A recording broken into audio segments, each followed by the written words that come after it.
So we seriously need to talk about these game key cards on the Nintendo Switch 2. Because yeah, they're still around, and honestly, they're getting worse. And the more I look at what third-party publishers are doing with them, the more I'm convinced this whole thing is just a really bad direction for physical games in general. Now, if you've been following the Switch 2 since launch, or even just casually keeping an eye on how physical media is being handled, you've probably heard about these game key cards. But just in case you're out of the loop, these things are cartridges that don't actually have the game data on them. Yep, you buy what looks like a physical game, pop it into your Switch 2, and surprise, it just makes you download the entire thing digitally. It's literally a plastic card that unlocks a download. Nothing more. So right off the bat, you're probably wondering, why does this exist? Why not just buy the game digitally if you're downloading it anyway? And yeah, that's exactly the point. It makes no sense.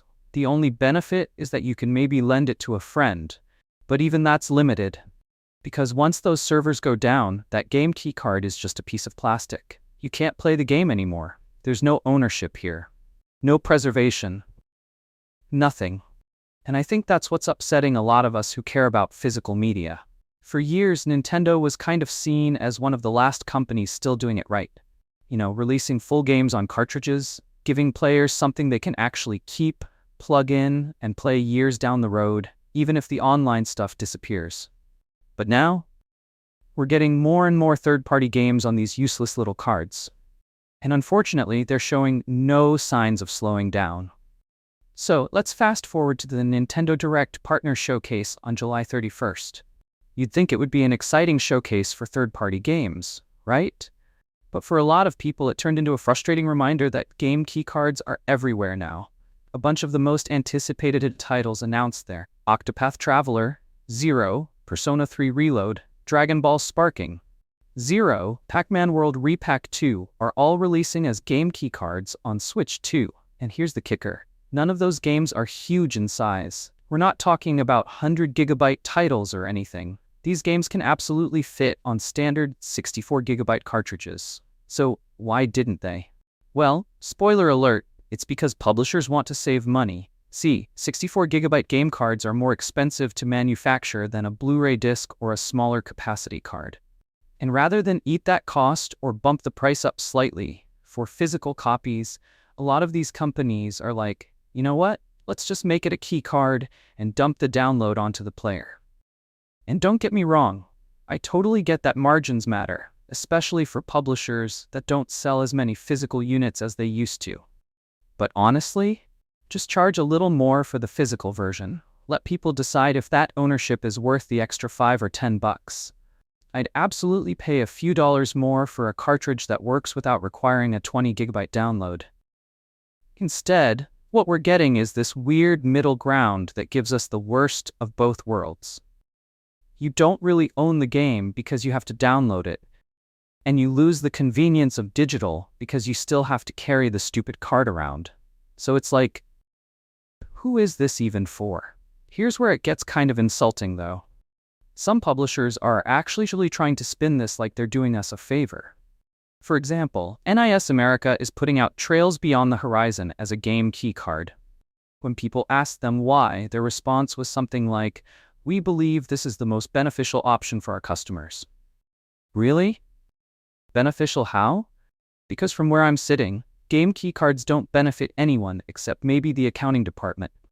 They require a download, they take up internal storage, they don't work if the servers ever go down, they aren't future-proof. They don't hold any real value in the long run. It's basically like giving someone a gift card to a store that might not exist in 5 years and calling it a gift. Here's where it gets even more annoying. So, you've got these Switch 2 versions of games that are releasing as key cards, but in many cases, the Switch 1 versions of the same games are real physical cartridges. Full games, all on the card. You can play them anytime, no download required. Take Octopath Traveler, Zero again. The Switch 1 version, full cartridge. The Switch 2 version, game key card. And Square Enix straight up confirmed, no upgrade path. You can't upgrade your Switch 1 version to the Switch 2 version at all. Not even digitally. So you're stuck. Same thing's happening with Sonic X Shadow Generations. The older version is a full game card, but if you want the upgraded version for Switch 2, you gotta settle for a key card, and again, no upgrade option. It's either full physical on Switch 1 with no enhancements, or enhancements on Switch 2 with a half physical product that might not work years from now. It's just so dumb. Why are we separating these versions in this way? And it's not just us as players. Even developers are starting to speak out.